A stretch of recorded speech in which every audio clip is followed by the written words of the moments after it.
Mi nombre es Estela Nayar y hoy vamos a hablar del caso de Mary Percy, una mujer que cometió un crimen atroz, pero este crimen se parecía demasiado a los de otro asesino, lo que la llevó a ser la única mujer sospechosa de ser el verdadero Jack el Destripador, y además dejó una críptica nota a la que nadie ha conseguido hallar el significado. ¿Intrigados? Acompañadme en esta misteriosa historia, pero antes no olvidéis suscribiros a mi canal para ver más vídeos como este.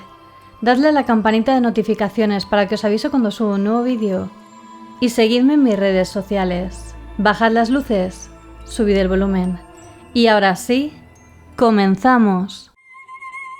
El misterioso caso de Mary Percy. Jill the Ripper. Hoy vamos a hablar de un caso estremecedor, pero que dejó una gran incógnita. ¿Sería Mary Percy la auténtica Jill the Ripper? Empecemos por el principio. Mary Eleanor Wheeler nació en el año 1866. Tuvo una infancia difícil, ya que perdió a su padre a muy temprana edad y se mudó con su madre y su hermana mayor a Kentish Town, al norte de Londres. Mary era alta para la época, midiendo aproximadamente 1,70 m. Decían que tenía un bonito pelo castaño rojizo y unos bellos ojos azules, y que además tenía unas manos bonitas. Sus rasgos no eran especialmente hermosos, pero aún así los hombres la encontraban atractiva y no le costaba nada atraerlos. A los 19 años, Mary conoció a John Charles Percy, un carpintero, y se enamoró de él. Se mudaron juntos y aunque no se llegaron a casar, ella adoptó el apellido de John, empezando a ser conocida como Mary Percy, como la llamaron el resto de su vida. Pero al poco tiempo de estar conviviendo juntos, John la dejó porque Mary le había sido infiel, y aunque la relación acabó, ella conservó el apellido. Mary era una persona emocionalmente inestable, bebía mucho y sufría depresión, lo cual le llevó a 2 intentos de suicidio. Bebía demasiado y además sufría de desmayos y convulsiones, ya que era epiléptica. A Mary no le entusiasmaba la idea de trabajar, de modo que prefería ser la señorita de compañía de hombres ricos, los cuales la visitaban a menudo y le proporcionaban un sustento. Uno de estos hombres era Charles Creighton, el cual en 1888 le pagaba una habitación a Mary en el número 2 de Priority Street. Charles solo la visitaba una vez a la semana, de modo que el resto de días los pasaba con distintos hombres. Uno de sus otros amantes era Frank Samuel Hogg, un vendedor de muebles y transportista. Mary solía poner una luz en la ventana para que Frank supiera que estaba sola, y él tenía una llave de la casa. El negocio de Frank iba viento en popa e incluso tenía sus propias tarjetas de visita, lo cual le otorgaba cierto estatus en la época. Frank tenía otra amante llamada Phoebe Styles, una conocida de Mary. Pero Phoebe se quedó embarazada y Frank contrajo matrimonio con ella por insistencia de la propia Mary Percy. Se casaron en noviembre de 1888, cuando Phoebe estaba en su 3er mes de embarazo. Y el bebé nació en el verano de 1889, una niña a la que también llamaron Phoebe. Pero durante todo este tiempo, Frank y Mary seguían manteniendo una relación y siguieron viéndose aún después de haber nacido la niña. Pero Mary quería más. Ella quería casarse con Frank y que éste se hiciera cargo de ella, como se había hecho cargo de Phoebe. Mary detestaba la situación, pero no quería cortar su relación con Frank. El 24 de octubre de 1890, Mary le encargó a un chico de 12 años llamado William Holmes que hiciera un recado para ella. Tenía que darle una nota a su amiga Phoebe a cambio de un penique. En la nota, Mary invitaba a Phoebe a tomar el té aquella tarde. Decía: «Querida, ven esta tarde y trae a tu pequeño encanto. No falles». Cuando Phoebe recibió la nota, decidió aceptar la invitación y visitar a su amiga Mary. Mientras Frank estaba ya en el trabajo, sobre las 3 de la tarde, Phoebe, que en ese momento tenía 32 años, se preparó para ir a casa de Mary. Sobre las 4 de la tarde, salió con su bebé a pie hacia la casa de Mary Percy. Aquella tarde, la vecina de Mary, Charlotte, pudo escuchar cómo se rompían unos cristales y le pareció escuchar unos gritos, de modo que se asomó para preguntar si estaba bien, unas 5 o 6 veces, aunque Mary no le contestó.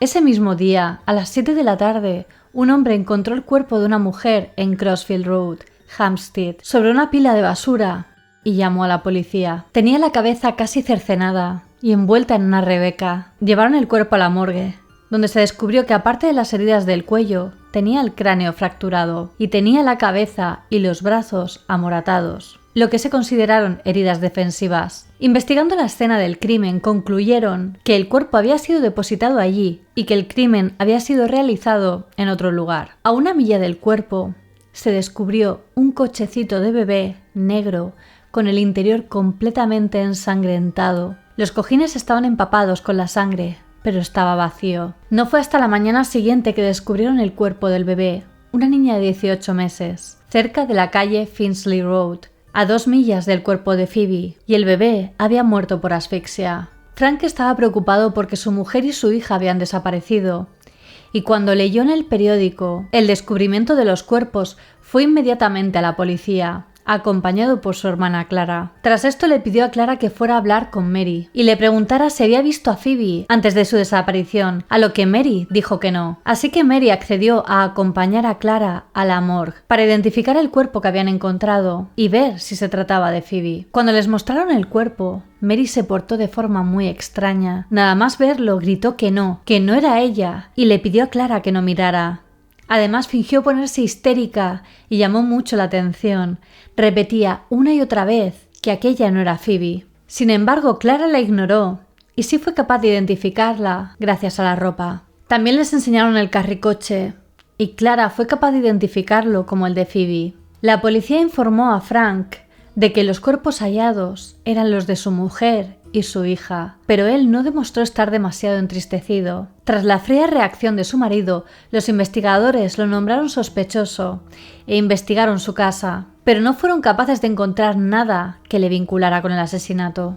Pero sí que encontraron un objeto sospechoso, una llave que no encajaba con ninguna de las puertas ni cerraduras de la casa. Así que finalmente Frank admitió que la llave era de la casa de Mary Percy y admitió también la relación intermitente que había tenido con ella en los últimos años. Recordando el extraño comportamiento de Mary en la morgue y además teniendo Mary ahora un motivo para el crimen, la policía decidió entonces ir e interrogarla a ella también. Encontraron manchas de sangre en la cocina, un cuchillo ensangrentado y un atizador de la chimenea, también con manchas de sangre. Además había signos de lucha, 2 ventanas rotas en la cocina, que seguramente fueran el ruido que escuchó la vecina, una alfombra llena de sangre, que parecía haber intentado ser limpiada con parafina. Y además de todo esto, Mary seguía comportándose de manera muy extraña. Mientras investigaban el lugar, ella estaba sentada frente a su piano, tocando, tarareando y silbando, mientras hacía vagas excusas para las manchas de sangre, que dijo que eran de haber estado matando ratones. Mientras le seguían haciendo las preguntas, Mary comenzó a canturrear, matando ratones, matando ratones, matando ratones.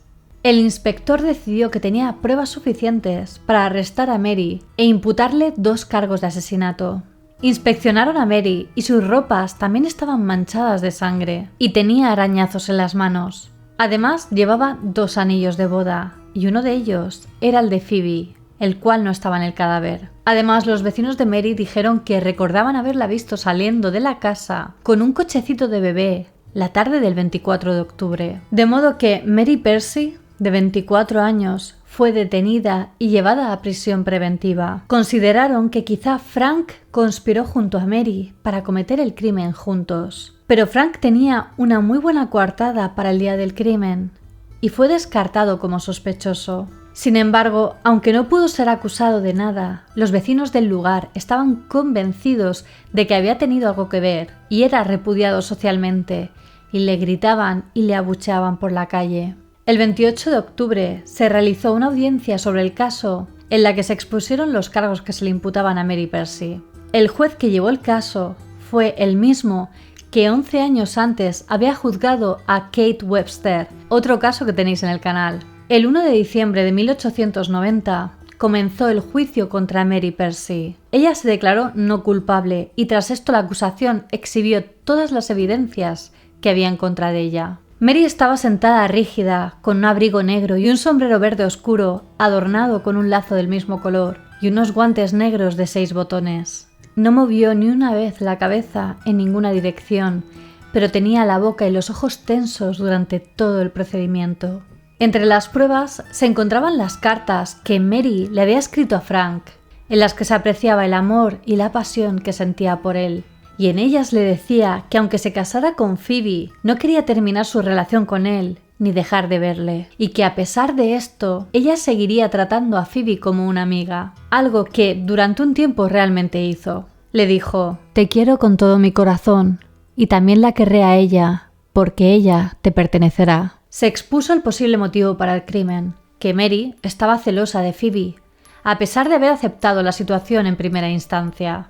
John Piercy, el exnovio de Mary, acudió como testigo y declaró que reconocía a la Rebecca en la cual estaba envuelta la cabeza de la víctima, como una que le regaló a Mary cuando estaban juntos. Pero una de las pruebas más importantes fue la nota que Mary le había dado al chico para que Phoebe fuera a tomar té a su casa el día del crimen. Algunos de los vecinos también testificaron que vieron que ese día Mary bajó todas las persianas de su casa. La acusación presentó a otra testigo, Sarah Sawhill. Sarah había estado cuidando de Mary mientras ésta estaba en prisión preventiva. Dijo que presuntamente Mary le dijo que Phoebe había ido a tomar el té el día del crimen y que todo estaba bien hasta que hizo un comentario que la ofendió muchísimo y que inició una discusión. Luego, al ver que se estaba implicando, no quiso hablar más. También subieron al estrado varios vecinos que testificaron haberla visto con el cochecito. Pero no solo eso, sino que parecía llevar algo muy grande en el carricoche y que estaba cubierto con un impermeable. El mismo detective del caso hizo una prueba subiéndose él mismo al carricoche para ver si podía transportarse a una persona adulta subida allí, y lo pudieron hacer por una calle sin ningún problema. Más tarde consiguieron determinar que en realidad Mary no le había hecho nada al bebé, pero que al colocar el cuerpo de su madre sobre el cochecito, sobre la niña, para sacarlo de su casa, el cuerpo de la madre había asfixiado al bebé. La defensa tenía poco con lo que trabajar, pero intentó demostrar que muchas pruebas eran circunstanciales y que Mary no tenía la forma física para cometer tal crimen. El juicio duró solo 3 días y en menos de una hora el jurado pudo dar su veredicto. Declararon a la acusada Mary Percy culpable de todos los cargos. Le preguntaron a Mary si tenía algún motivo para que no le condenaran a muerte, una práctica común en la época. Ella dijo: «Digo que soy inocente de estos cargos». Pero el juez no la creyó y decidió condenarla a muerte y que sería ejecutada en la horca. Su abogado intentó apelar la sentencia, diciendo que ella no era dueña de sus actos cuando cometió el crimen y que esto tenía que ver con sus convulsiones y con la epilepsia que sufría desde que era niña. El 16 de diciembre, el Ministerio del Interior le mandó una carta diciendo que se le permitía ser examinada por unos médicos para verificar su estado mental. Aquel mismo viernes, 3 doctores examinaron a Mary Percy durante 1 hora, pero tras el reconocimiento consideraron que Mary estaba cuerda. Por petición de Mary, se le concedió permiso a Frank Hogg para que la visitara, pero él no quiso aprovechar la oportunidad y jamás fue a verla. Mary estuvo llorando desconsoladamente en su cama, sabiendo que Frank no iba a ir a visitarla. Aparte de eso, permaneció muy serena durante su último día y su última noche. La tarde de su ejecución, su abogado, Fred Palmer, la visitó una última vez. Ella le dio unas últimas directrices y le pidió que publicara un anuncio de su parte en un periódico de Madrid, España, en el que decía: MECP, el último deseo de MEW no ha sido traicionado. MEW. Se sobreentiende que las iniciales MEW son las de su verdadero nombre, Mary Eleanor Wheeler, pero se desconoce qué podrían significar las otras siglas y qué quería decir el mensaje y por qué quiso publicarlo en España. El abogado se lo preguntó, pero ella se negó a dar más explicaciones. El martes 23 de diciembre de 1890, 3 guardias femeninas fueron a buscar a Mary en su celda para acompañarla a la horca. Ella dijo que no necesitaba asistencia, pero ellas le comunicaron que tenían que acompañarla por ley, a lo que ella dijo: «Oh, bueno, si no os importa ir conmigo, me complace», y las besó a las 3. 300 personas se arremolinaron a la entrada de la prisión, esperando que se izara la bandera negra, que simbolizaba que la ejecución había tenido lugar. El verdugo le preguntó si tenía una declaración final, y ella contestó: «Mi sentencia es justa, pero muchas de las pruebas en mi contra son falsas». El público vitoreó cuando la bandera negra fue izada y fue enterrada ese mismo día en una tumba sin nombre, dentro de la prisión de Newgate. Por supuesto, Madame Tussauds hizo un modelo de ella para su cámara de los horrores. Además, le compró el cochecito de bebé y otros objetos personales a Frank Hook. También compró los instrumentos de cocina de Mary. Y todo esto atrajo un público de 30.000 personas. La cuerda que se usó para ahorcar a Mary está expuesta en el Black Museum de Scotland Yard. Mary Percy, como otros muchos asesinos victorianos, ha sido propuesta como sospechosa en los asesinatos de Jack el Destripador. Pero lo interesante es que es la única mujer dentro de la lista de sospechosos. Sir Arthur Conan Doyle, creador de Sherlock Holmes, especuló que Jack el Destripador podría haber sido una mujer. Como en la mayoría de los sospechosos del caso de Jack el Destripador, las supuestas pruebas contra Mary Percy son solo circunstanciales. Que por cierto, si queréis que os traiga el caso de Jack el Destripador, dejádmelo en los comentarios. Es un caso que quiero traer desde el día 1 del canal, que me apasiona y que estoy deseando traer, aunque quizá para alguna ocasión especial. El caso es que cuando se descubrió el cuerpo de Phoebe Hawke,